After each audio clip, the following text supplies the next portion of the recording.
Hello again, everybody. This is Ned Kantar. Welcome to Arranger's Analysis. Today, I want to talk about one of my favorite tunes, great jazz standard for the past 100 years entitled Limehouse Blues. This particular song has all the energy and the chord changes, got a history in Broadway musical theater, and a lot of drama, a lot of great inventive sounds and ideas contribute to the popularity of this classic. Interestingly, though, the words were written by a British subject, Douglas Ferber, and another British musician, Philip Braham. He wrote the music.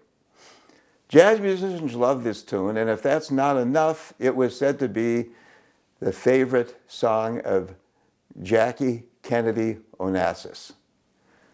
All right, now, we're going to start out with the introduction, and I tried to make it a little bit unexpected, a little bit different. We're going to start out, you'll hear it with open fourths and open fifths, kind of a spooky vibe.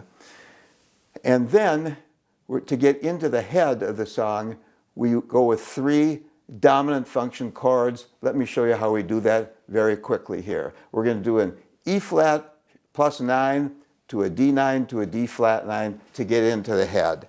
Here we go. So we have the first one, which is here. There's the sharp 9 on the top there. And then we go to D9 and D flat. On the D flat chord, that's where we go into the head of Limehouse Blues. Now notice that this song starts on the 4 chord, similar to another great American standard, After You've Gone. Let's give a listen, and we'll hear Limehouse Blues.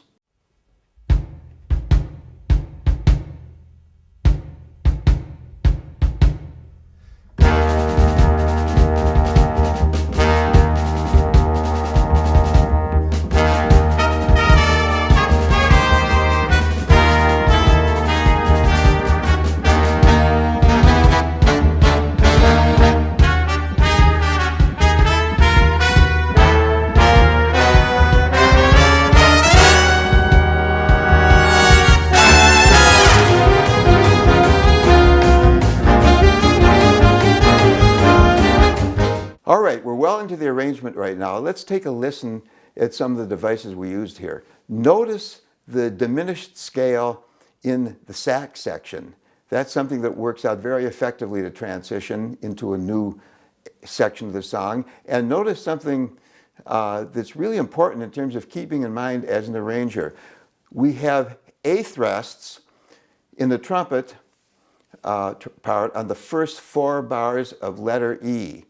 It's very important to always give the trumpets at least an 8th rest to catch their breath, especially on a strenuous melody like Limehouse Blues. If you can give them more of an 8th rest, that's fine too. A 1/4 rest, sure, you can do that, but with the tempo with this thing and with the feel of it, the minimum you can do is give them that 8th rest, and you notice how well they handle it. It works out really well with that kind of a break in it.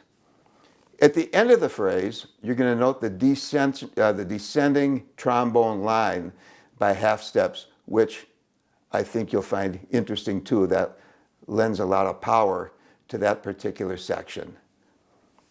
Let's give a listen.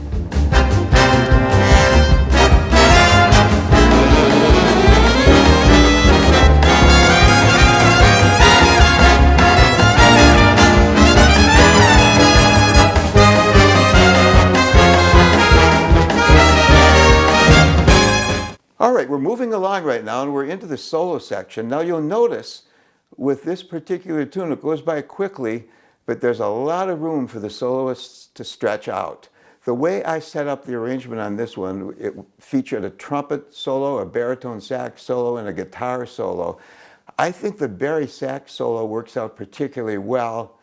The arrangement also has the chord changes in the alto part and in the trombone part as well. So it's your choice as to which soloists you want to feature.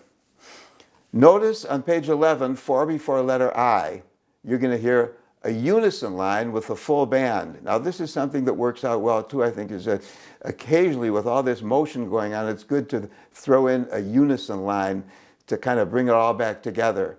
And also at letter I, you're going to notice a fast swing on the first part, and then you're going to notice a shuffle feel right after that, and then following that at letter J, still more shuffle right through the tenor solo. Okay, here we go.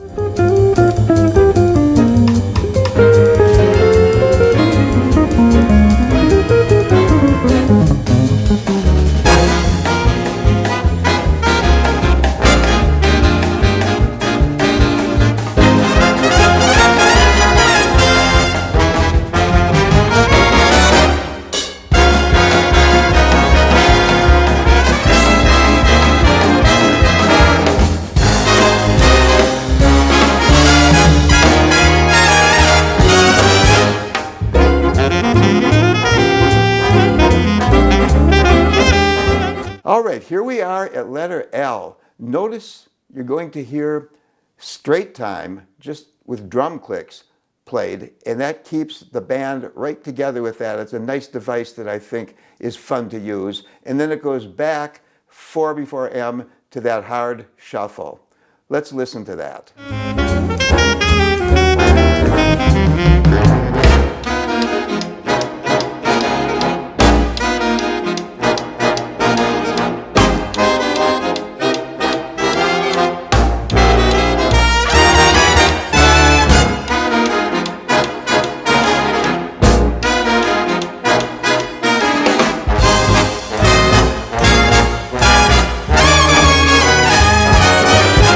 All right, now it gets kind of wild. At letter M, we're in straight time, fast swing. Notice the ascending pattern in the first trumpet and the third trumpet playing against the rest of the band, which is descending. Kind of gives a wild quality to it. 1 bar before N, the lead trumpet hits the high note, which happens to be a high F. Notice again, that all-important 8th rest is throughout the trumpet parts on this last statement of the theme. Another thing to note, the trombone section is playing anticipations against the band the whole way to the end here. That again provides that rushed effect, that idea of really moving towards the close. And you're going to hear chromatic dominant ninths descending to create a real powerful finish to the piece. The last chord of the piece, not an A-flat triad, but an A-flat plus 4. In other words, an A-flat with a raised 11th. The reason we say a plus 4 is because that D natural is in the middle of the voicing, not on the top of the voicing. So let me show you how we would voice this last chord.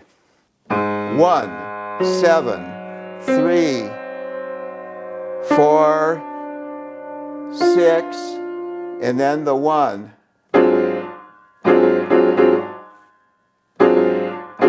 It gives it a really dissonant sound that brings the arrangement to a nice close.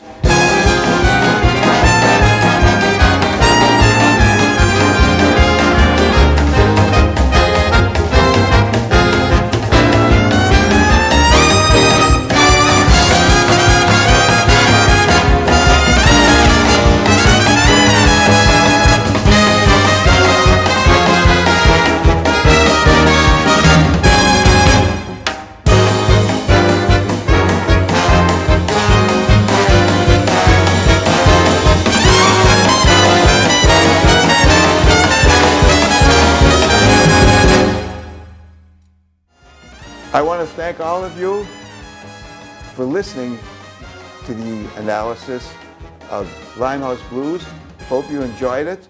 Remember to hit the subscribe button, and if you'd like to order this chart, you can order it from J.W. Pepper right here at the bottom of the page. Thanks again, and all the best to everybody.